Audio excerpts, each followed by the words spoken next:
최근에 먹는 콜레스테롤에 대한, 먹는 지방에 대한 이야기들이 많이 바뀌었습니다. 우리가 아는 성인병 다 나왔죠, 거의. 여러분, 삼겹살은 죄가 없어요. 이게 문제예요. 안녕하세요, 닥터 코뿔소입니다. 오늘은 좀 내과적인 이야기를 좀 해볼까 합니다. 저는 내과 전문의가 아니잖아요. 그런데 제 몸에 좀 이상이 생기면서 건강검진에서 수치가 좀 안 좋게 나오는 일들이 작년과 저작년에 좀 있었습니다. 작년에 건강검진에서 간 수치가 200이 넘었습니다. 일반적으로 검사를 해보시면 정상 수치가 30, 40 그 정도거든요. 저는 200이 넘었습니다.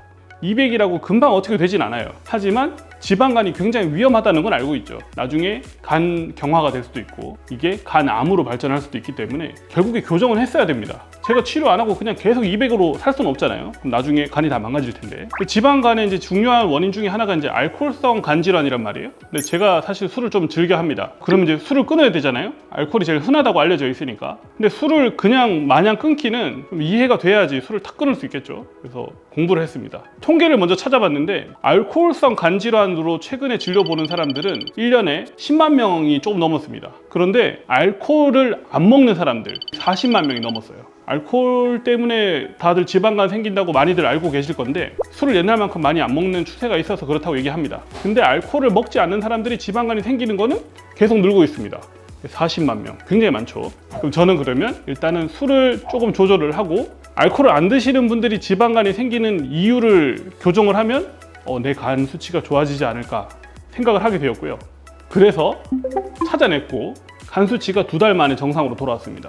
그럼 반대로 말해보자면 간 수치가 올라갔던 이유가 알코올보다는 다른 원인이 있었다라고 이야기가 되겠죠. 오늘은 이 이야기를 해보려 합니다. 왜 도대체 술을 안 먹는 사람들이 지방간에 걸릴까? 그러면 어떻게 해야 될까? 이런 내용이 콜레스테롤이랑 굉장히 연관이 있어요. 같이 엮어가지고 좀 자세히 설명을 해드리려 합니다. 일단 이제 제가 처음에 고민했던 거는 지방간이 왜 생길까입니다. 원래 이제 복부 지방은 정상적으로 있는 조직이에요. 에너지를 비축하기 위해서 복부 지방을 정상적으로 가지고 있어야 됩니다. 그래야지만 배가 너무 고프거나 기아에 빠졌을 때 쓰거든요, 에너지로. 그런데 복부 지방 이외에 원래는 지방이 없어야 될 위치에 지방이 쌓이는 걸 우리가 이소지방이라고 합니다.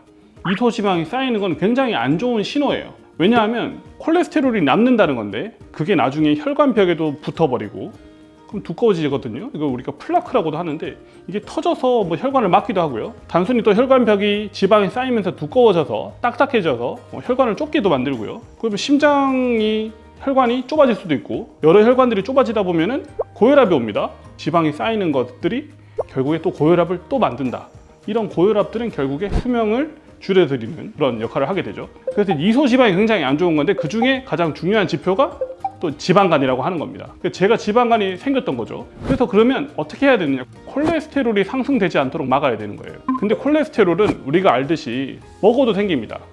콜레스테롤을 먹으면 몸에 안 좋다는 인식이 옛날부터 있었거든요.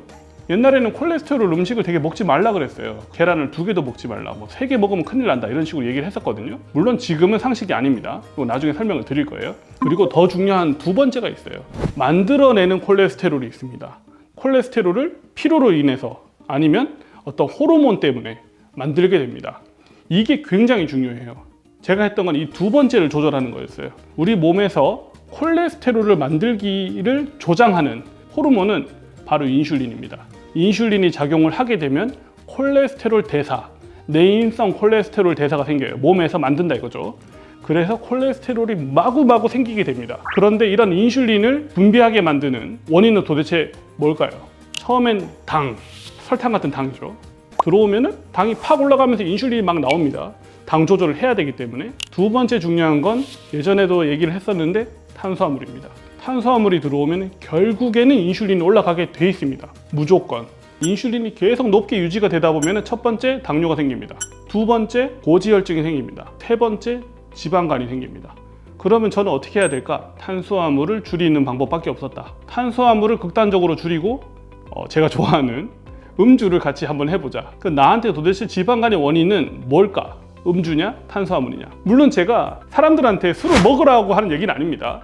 술은 건강을 해칠 수 있는 기호식품이에요. 술은 계속 먹고 탄수화물 끊어라 이런 얘기를 하는 게 아닙니다. 그러니까 제가 정상화됐던 걸 설명을 좀 드리고 정말 간에 안 좋은 음식이 뭐냐, 고지혈증을 도대체 일으키는 원인이 뭐냐, 이걸 설명드리고 싶었던 거예요. 다시 돌아가서 최근에 먹는 콜레스테롤에 대한, 먹는 지방에 대한 이야기들이 많이 바뀌었습니다. 이게 10년 전만 해도 아까 설명드렸듯이 계란을 하루에 3개 먹지 말라 그랬어요. 하루에 먹어야 될 콜레스테롤 양을 넘친다 그랬습니다. 그래서 계란 노른자 빼고 먹으라 그랬어요. 저도 예전에는 흰자만 먹었습니다. 그런데 요즘에는 건강한 지방, 오메가3가 많이 함유가 돼 있거나 먹어서 오메가6를 많이 유발하지 않는, 흡수시키지 않는 이런 지방들을 먹는 게 몸에 나쁘지 않다는 연구들이 굉장히 많아졌어요. 계란을 막 먹었는데 많이 먹은 사람들이 오히려 콜레스테롤 수치가 좋던데? 이런 연구들이 생기기 시작했습니다. 그러면 좋은 지방은 뭐냐? 신선한 돼지고기, 소고기, 닭고기, 계란, 올리브유, 코코넛 오일, 버터, 돼지기름으로 만든 라드, 이런 것들이 오히려 우리 생각과는 전혀 다르게 콜레스테롤을 단순히 올리는 게 아니고 좋은 콜레스테롤, 우리가 HDL이라고 그러거든요. 무거운 단백질 함량이 높은 콜레스테롤을 증가시켜서 오히려 건강에 도움을 줄 수 있다는 정도의 연구가 되어 있습니다. 아직 확실하게 막 먹어라 할 정도는 아닙니다. 하지만 먹지 말라고 절대 하면 안 된다.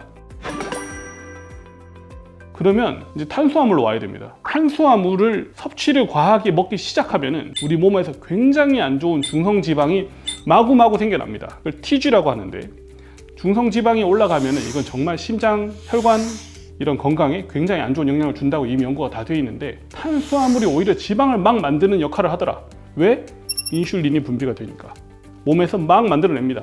더해서 HDL이 마구마구 떨어지는 역할을 하더라. 우리가 제일 중요한 게 HDL이 높아지는 겁니다. 고밀도의 콜레스테롤을 HDL, 저밀도의 콜레스테롤을 LDL이라고 하는데, HDL이 굉장히 높아질수록 심혈관계 부작용, 심혈관계 사망률이 굉장히 줄어들더라는 연구가 굉장히 많이 돼 있어요.